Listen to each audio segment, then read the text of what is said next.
नमस्कार दर्शक बंधु मो सरस्वती आज आपण मानक पाखरे आउ गोटे कहानीर उपस्थापना करने जाऊँगी जार शीर्षक रही अधूरा प्रेमर संपूर्णता।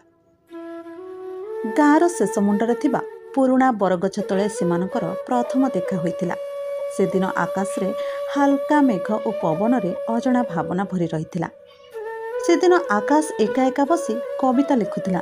सेतेबेले सेठाकु आसीतिला श्रेया, आकाश को गाँवर एक सरल सुंदर और संवेदनशील झी। आकाश को कलम थमीगला। श्रेया चक्षुरे एक अद्भुत आलोक थिला जहाँ आकाश को मन को स्पर्श करुथिला। श्रेया हसी हसी कहला, तुम्हें कविता लिखुच बोधे? आकाश लज्जा पाई कहला, हाँ, मनर कथा कागज रे लिखिबाकु चेष्टा करे। सेही दिनरु दुहेंको मध्यरे कथाबार्ता आरंभ हैला। प्रतिदिन बरगछ तले देखा, स्वप्न, कविता और नीरवता सबकिछि धीरे धीरे प्रेमर रूप नेला। आकाश श्रेयांको पाई कविता लिखुथिला। श्रेया सेगुड़िक मनरे संचय करी रखुथिला। वर्षा दिनर गोटे संध्यारे बरगछ तले आकाश हठात श्रेयांको कहला, श्रेया, मु तुमको बहुत भल पाए। श्रेयांका आखिरु लुह भिजिगला। तथापि हसी हसी कहला, मु मध्य तुमको बहुत भल पाए आकाश, बहुत दिन धरि। सेही मुहूर्त थिला सेमानकर प्रेम और मिलनर सुंदर समय। दुहें एकाठी भविष्यतर स्वप्न देखुथिले। सहर को जिबे, आकाश कवि हेब, श्रेया शिक्षयित्री।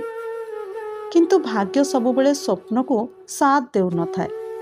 आकाश को सहर रे चाकरीर सुजोग मिलिला। गाँ छाड़ी जिबा अनिर्वार्य हैला। श्रेया नीरव होईगला। से जानुथिला एही दूरता सेमानक प्रेम पई परीक्षा हेब। विदाय दिन बरगछ तले दुहें शेष थर पई मिसिथिले।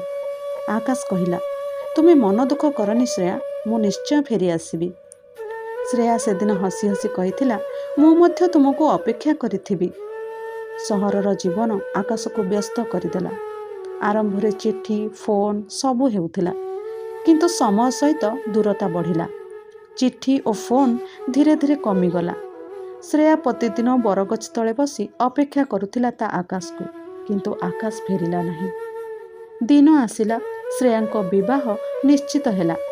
परिवार रो विवाह पाई चाप पड़िला। श्रेया थिला नाचार। से नीरव भावरे आकाश को लेखा समस्त कविता को बरगछ तले पोतीदेला। श्रेयार आखिर लुह माटी रे मिसीगला। बहु वर्ष परे आकाश गाँ को फेरिला। से बरगछ तले आसी देखिला श्रेया नहीं, केवल रही जाइछि स्मृति और नीरवता। माटी खोलिबा समय से पुराणा कविता गुड़ी को पाइला। पढ़ी पढ़ी आकाश को आखि लुहरे भिजिगला। से बुझिला किछि प्रेम मिलन रे नुहे, विच्छेदरे मध्य अमर होई रही जाए। से दिन परे बरगछ तले बसी आकाश पुणी कविता लिखिला। प्रेम मिलिला नाही, तथापि प्रेम संपूर्ण थिला। दर्शक बंधु, आमर ए अधूरा प्रेमर संपूर्णता कहानीटी आपण मानकु केमती लागिला आमको कमेंट माध्यम रे निश्चित जणाइबे। आउ जदि नुआ अछंती आम चैनल ताल सब्सक्राइब कर नियंतु। रहिलु, नमस्कार।